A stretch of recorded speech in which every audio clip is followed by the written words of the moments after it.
Hello, Namaste, Sat Sri Akal, Adab and a very warm welcome to all my lovelies to my channel Jollywood by Jolly Bhatia। कैसे हैं आप सब दोस्तों? I hope आप सब अपने अपने घरों में मज़े से होंगे। मैं भी बहुत मज़े में हूँ। और आज हम इस व्लॉग में कहाँ जा रहे हैं ये तो आप लोगों ने थंबनेल देख के जान ही लिया होगा। तो आज के वीडियो को स्टार्ट करने से पहले आज का फन फैक्ट क्वेश्चन जान लेते हैं।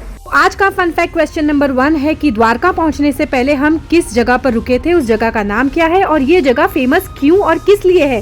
क्वेश्चन नंबर 2 है कि द्वारका नगरी को श्रापित नगरी क्यों कहा जाता है, भगवान श्री कृष्ण और रुक्मणी माँ को किसने श्राप दिया और क्यों। दोस्तों आज के इस वीडियो को अपने व्हाट्सएप कॉन्टैक्ट में 5 लोगों के साथ शेयर कीजिए और उसका स्क्रीनशॉट मुझे जॉलीवुड के इंस्टा पेज पे DM कीजिए। पहले 2 करेक्ट आंसर्स को और स्क्रीनशॉट्स को मैं गिफ्ट भेजूंगी अपने तरफ से। वीडियो में आगे बढ़ते हैं। दोस्तों भगवान श्री विष्णु ने संसार के कल्याण के लिए धरती पर कई अवतार लिए हैं। भगवान विष्णु द्वारा लिए इन सभी अवतारों से हमें जिंदगी में कोई ना कोई सीख या प्रेरणा जरूर मिलती है। वैसे ही भगवान विष्णु द्वारा लिए श्री कृष्ण अवतार में की गई श्री कृष्ण की लीला के बारे में तो हम सभी जानते हैं। तो दोस्तों आज के इस व्लॉग में हम उस जगह जा रहे हैं जहां भगवान श्री कृष्ण ने अपनी जिंदगी के सबसे ज्यादा वर्ष बिताए हैं।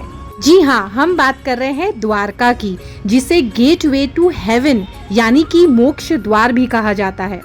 दोस्तों हम तो सोमनाथ से द्वारका के लिए बाय रोड चल पड़े थे, लेकिन हमारा साथ दिया इस खूबसूरत बीच ने। इस बीच के खूबसूरत नज़ारे को देखने के बाद में और यहाँ पे बसे हुए खूबसूरत शिवलिंग को देखने के बाद तो हमारा दिल बिल्कुल नहीं माना और हम यहाँ कुछ देर के लिए रुक गए। यहाँ पे जो लोकल्स थे उनको पूछने के बाद हमें ये पता चला कि इस जगह का नाम है माधवपुर और इस माधवपुर की एक बहुत ही ज़्यादा विशेषता है। वो क्या है मैं आपको बताती हूँ आगे। दोस्तों माधवपुर पोरबंदर से करीबन 58 किलोमीटर की दूरी पर है और ये जगह प्रचलित है यहाँ के ना सिर्फ इस खूबसूरत शिवलिंग के लिए, लेकिन यहाँ पे बसे एक खूबसूरत ओशो आश्रम के लिए और उसके अलावा इस जगह की एक प्राचीन कथा भी है। दोस्तों मान्यता के अनुसार भगवान श्री कृष्ण ने माता रुक्मिणी के साथ में यहीं शादी की थी, इसलिए भी ये जगह बहुत ज़्यादा प्रचलित है। और यहीं इस जगह से पास में ही भगवान श्री कृष्ण और माता रुक्मिणी का एक खूबसूरत सा मंदिर है। दोस्तों हम मंदिर तो नहीं जा पाए क्योंकि हमें द्वारका जो पहुंचना था, तो शाम होते होते हम द्वारका के लिए फिर से हमारा सफ़र शुरू कर देते हैं। रात में करीबन 9:30-10 बजे के आसपास हम द्वारका पहुंच गए थे और वहीं पास में हमने एक होटल लिया और वहीं पे रात में स्टे किया। सुबह होते ही हम द्वारकाधीश के दर्शन के लिए निकल पड़े। दोस्तों बिना चाय पिए तो हमारे घर में सवेरा होता ही नहीं, तो हमने होटल के पास में ही ये चाय स्टॉल था, वहाँ पे हमने चाय पी। ये है मेरा बड़ा भाई, मेरे पूज्य पति देव भी आप देख सकते हैं, और ये है मेरी नी स्वरूपा जो चाय की चुस्कियाँ मार रहे हैं। और इसके बाद में हम निकलेंगे द्वारकाधीश मंदिर के लिए। दोस्तों मंदिर से हमारी होटल का डिस्टेंस कम से कम 5 से 7 मिनट का ही था, इसीलिए हमें द्वारका की गलियां भी एक्सप्लोर करने को मिली। आप देख सकते हैं कि ये द्वारका की गलियां हैं जहां पे हम चलते हुए भगवान द्वारकाधीश के दर्शन के लिए निकल चुके हैं। रास्ते में ही हमें एक बारात मिली, जहां हम बारात के वजह से थोड़े स्लो हो गए, लेकिन नेवर माइंड, बारात के वजह से हमें आसपास की दुकानें और आसपास की गलियां एक्सप्लोर करने का भी टाइम मिल गया, तो वो भी मैं आप लोगों को इस वीडियो में दिखाती हूँ। दोस्तों आप देख सकते हो भीड़ कितनी ज़्यादा है। ये जो पूरी बारात है ये मंदिर की तरफ ही जा रही है। वैसे मैं आप लोगों को बता दूं कि द्वारका में आप लोगों को शॉपिंग से लेके खाने पीने की चीज़ों तक किसी भी चीज़ की कोई कमी नहीं पड़ेगी। अरे भाई पड़ेगी भी कैसे, क्योंकि इंडिया की one of the richest state Gujarat में हम हैं और भगवान श्री कृष्ण की नगरी द्वारका में हम हैं, तो हमें यहाँ किसी चीज़ की कमी हो ही कैसे सकती है। आप देख सकते हैं कि यहाँ आपको शॉपिंग करने के लिए भर भर के ऑप्शंस है।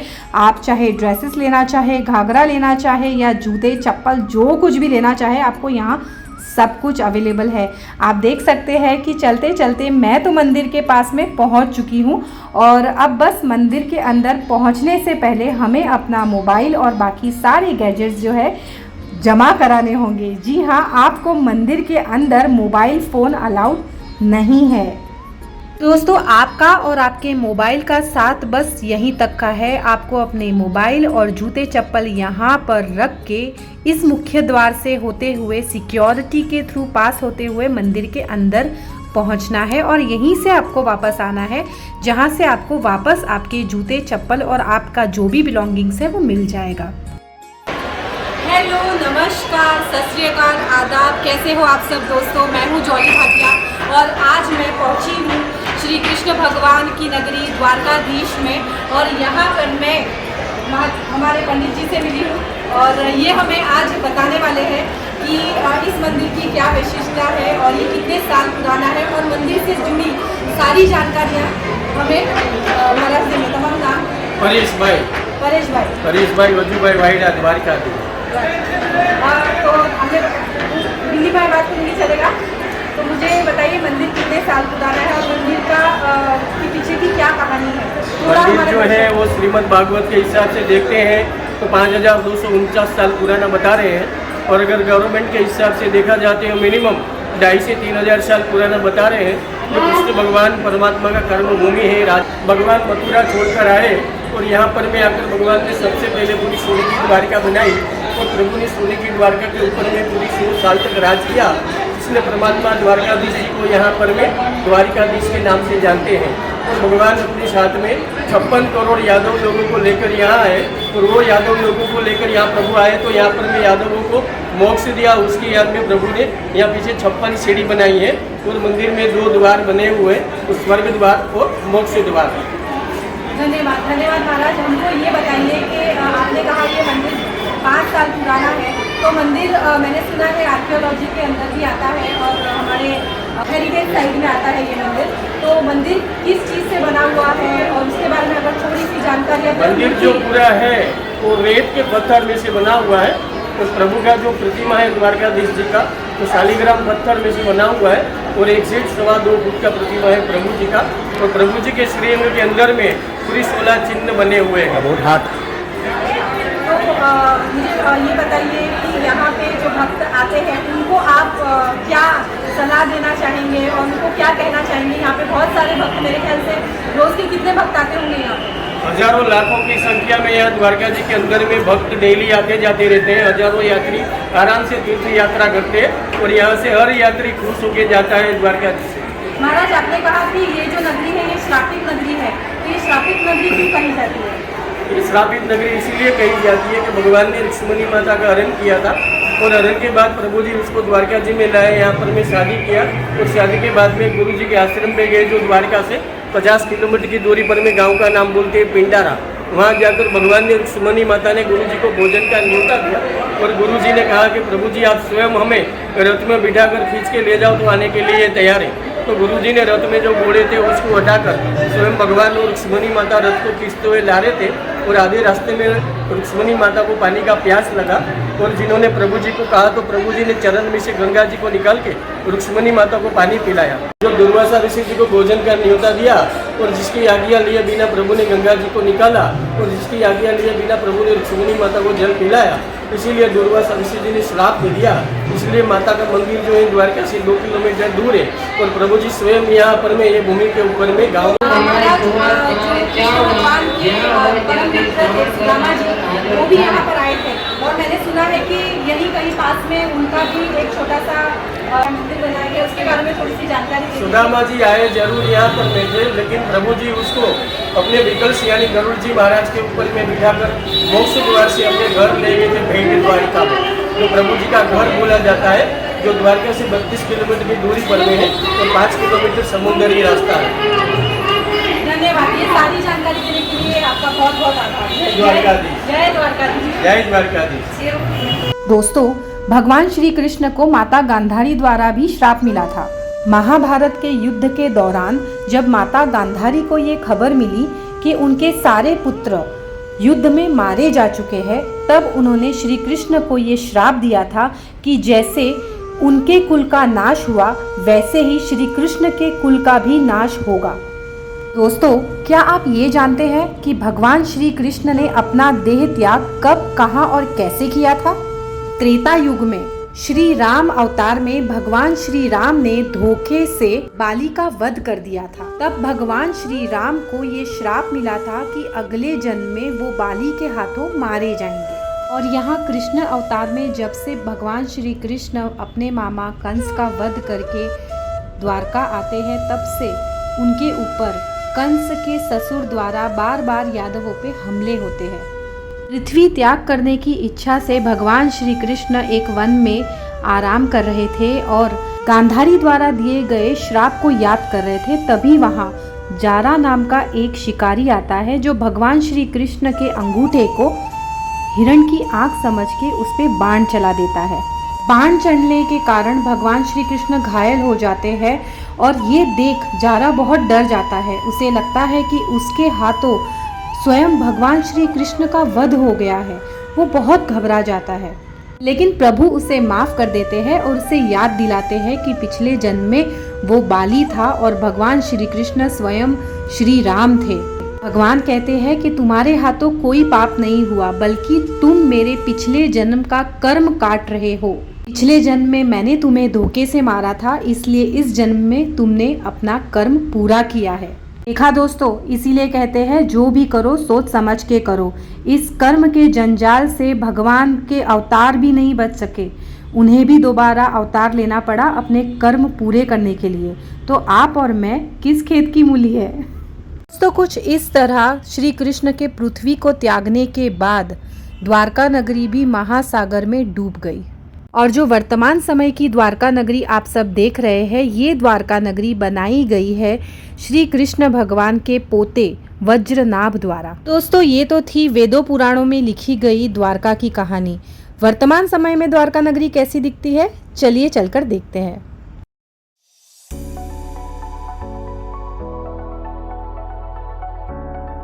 नमो भगवते वासुदेवाय। जय श्री कृष्ण दोस्तों। तो मैं इस वक्त हूँ श्री कृष्ण की नगरी द्वारकाधीश में, और आप लोगों को मैं आज यहाँ के मंदिर के पर्यावरण में बैठी हुई हूँ। और यहाँ पे आने के बाद में बहुत आनंद हो रहा है, बहुत अच्छा फील हो रहा है। जाहिर सी बात है, एक वैष्णव होने के नाते मुझे यहाँ पे आने के बाद में जो खुशी प्राप्त हो रही है वो मैं आप लोगों को शब्दों में बयान नहीं कर सकती हूँ। प्रेम, हाउस द जोश, हाय, मज़ा आया? हाँ, कुछ बोलना है? यस, कुछ बोलना है? दर्शन हो गया बहुत प्यारे से। और अब और कहाँ जाओगे लेकर? अभी तो रास्ता बहुत लंबा है अपना, और शॉपिंग भी तो करनी है ना। हाँ, इसलिए वीडियो ले ली। तो दोस्तों, दोपहर का वक्त था और धूप बहुत ज़्यादा तेज़ थी, तो हमने सोचा कि अपने होटल जाके कपड़े चेंज करके फिर वापस आएंगे और आप लोगों को यहाँ का पर्यावरण दिखाएंगे। तो चलिए चलते हैं। हम अपने होटल रूम तक पहुँच चुके हैं और वहाँ से मैं आप लोगों को चेंज करने के बाद ले चलूँगी वापस द्वारका दिखाने। तो गाइस, द्वारकाधीश के दर्शन तो बहुत अच्छे से हो गए। अब हम वापस हमारे होटल रूम पे आ चुके हैं। मैंने चेंज कर लिया है और अब यहाँ से हम जाएंगे नागेश्वर ज्योतिर्लिंग के लिए और आपको रास्ते में सफ़र भी दिखाएंगे। आप लोगों को एक छोटी सी एडवाइस देना चाहूँगी, मेरी तरह आप भी अगर इम्प्रॉम्प्टू प्लान्स करते हैं कहीं पे जाने का, तो ये चीज़ का ध्यान ज़रूर रखिएगा कि गर्मियों के मौसम में, यानी कि अभी इस वक्त जून का महीना चल रहा है, यहाँ पे बहुत कड़कती हुई धूप है और इस धूप में घूमना बहुत ज़्यादा मुश्किल हो जाता है। तो हो सके तो आप लोग विंटर्स में आने का प्लान कीजिएगा। और अब तक अगर आपने मेरे चैनल को सब्सक्राइब नहीं किया है तो प्लीज़ सब्सक्राइब कर लीजिए, क्योंकि मैं आपको इसी तरीके से अपनी आगे की यात्रा जो है वो ब्लॉग के माध्यम से आपको बताते रहूँगी। और आपको जो भी यात्रा में मुझे जो भी एक्सपीरियंस होते हैं वो आप लोगों के साथ शेयर करती रहूँगी। तो आप लोग मेरे इस चैनल को सब्सक्राइब कर लीजिए और बने रहिएगा जॉलीवुड के साथ में। मैं आप लोगों से बात करती रहूँगी। सी यू देन। तो दोस्तों, होटल रूम से निकलकर हम पहुंच चुके हैं अपनी पार्किंग स्पेस के। यहाँ पे आप देख सकते हैं कि आप जैसे ही द्वारका में एंटर करते हैं आपको यहाँ पे बहुत ही बड़ी पार्किंग की स्पेस मिल जाती है। आप पार्किंग स्पेस से दूर से ही आप देख सकते हैं आपको मंदिर के दर्शन भी होंगे। यहीं आसपास में बहुत सारी होटल्स है, तो आपको हर बजट में यहाँ पे इजीली होटल रूम्स अवेलेबल हो जाते हैं। गोमती नदी के तट पर बसी द्वारका चार धाम यात्रियों को तो लुभाती है ही, लेकिन इसे आम पर्यटकों को लुभाना भी बहुत अच्छे से आता है। तो गाइस, जैसे कि आप लोग देख सकते हो कि यहाँ पे टूरिस्ट को खुश करने के लिए बहुत सारी एक्टिविटीज़, राइड्स हैं और बहुत सारी चीज़ें आप कर सकते हो, बोटिंग कर सकते हो। There is a lot of thing जो आप यहाँ पे आके इंजॉय कर सकते हैं अपनी फैमिली के साथ में। तो मेक श्योर कि आप लोग यहाँ पे आए और अच्छे से वक्त लेकर आए, क्योंकि यहाँ पे घूमने के लिए, दर्शन करने के लिए बहुत सारे मंदिर हैं। दोस्तों, अब यहाँ से हम मार्केट होते हुए निकल जाएंगे अपने आगे की जर्नी को कंटिन्यू करने के लिए। वैसे बता दूँ, मार्केट में जो चीज़ें हैं वो आप अगर मुंबई पूना से बिलोंग करते हैं तो आपको हो सकता है महंगी लगे, और ये भी हो सकता है कि आपको लगे कि ये सब कुछ तो हमारी सिटी में भी मिलता है, तो आपको शायद यहाँ पे विंडो शॉपिंग के अलावा और कुछ करने का मन ना करे। तो मैं तो निकल गई यहाँ से आगे और गौ माता को मैंने घास खिलाई, क्योंकि अगर आप श्री कृष्ण की नगरी आए हैं और गौ माता को आपने घास नहीं खिलाई तो कैसे चलेगा। गौ माता को बस हमने घास खिलाई और हम चल पड़े अपने आगे के सफ़र के लिए। दोस्तों, आपको मेरा आज का ये व्लॉग कैसा लगा है मुझे कमेंट सेक्शन में प्लीज़ बताइएगा। मैं आप लोगों को मिलूँगी अपने नेक्स्ट व्लॉग में। तब तक के लिए अपना बहुत ख्याल रखिएगा। सी यू ऑल, बाय बाय।